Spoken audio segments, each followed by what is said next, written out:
Well, it's probably not a good idea to leave your fire burning and go off and run errands in town. Sometimes you do need to set it up so that it won't go out, because you're going to go do other things around the shop and you're going to work at the bench for a little while, or you got to go cut more material, and you don't want your fire going out. With a coal fire, that's fairly easy to do. People refer to it as banking the fire. There might be some other terms for it, but we'll go through that real quick. The first thing I do when I'm preparing to bank the fire is I like to go in and look for clinkers. And get the clinkers out now. There may be clinkers when you come back, because things will still be burning a little bit.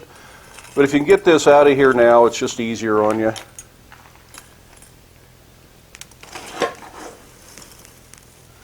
And there aren't too many in there. It's a pretty clean fire today. I haven't been welding, so this is just the clinker out of the regular fire. So there's no clinker. I'm going to rattle the little lever that dumps the ash out of the bottom. Dump that. Then I'm going to take a piece of wood, a little bit of 2x4, 2x2. This is just a stick out of the firewood pile. And I'm going to work that down in there. And then I'm going to bring in the coal. You can use your shovel or your rake for this. And this is going to smoke a little bit, but you want to make sure you've got some kind of a fire going under there. I got a little bit too much green coal there, so it's not the best bank job in the world. And I'm going to water the outer edges. I don't want to dump water on my fire pot. I just want a little water to help convert all this green coal to coke. But don't go pouring water down there on your hot fire pot, or you're liable to crack it. A little more coal around the edges.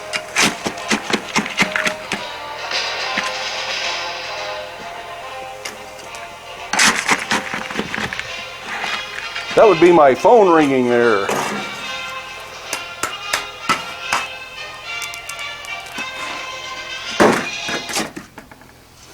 Sorry about that. So that's really all there is to it from this end.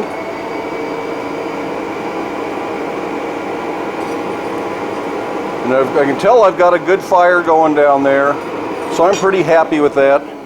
The only other thing I'm going to do,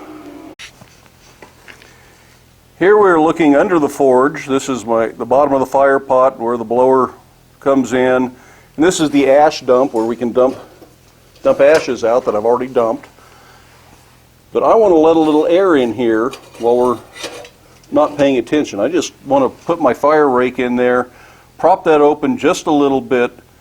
That'll keep just enough air feeding that fire to keep that little stick burning, and that'll keep the fire alive for when we get back over to this side of the shop and start the fire again.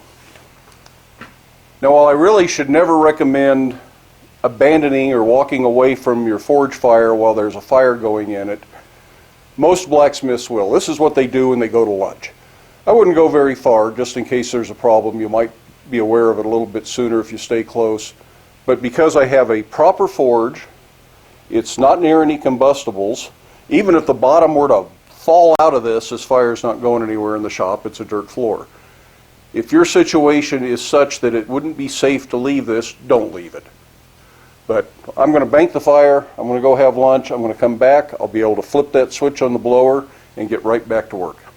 So I took a little time, had lunch, answered some comments from some of the YouTube viewers, and took care of a little bit of other business before coming back. It's been about an hour and a half. So if my fire was properly banked, I should be able to get right back to work.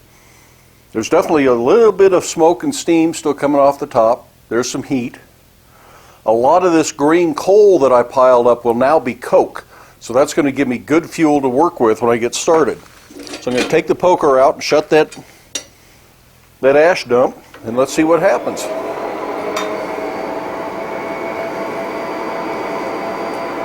And that's all there is to it.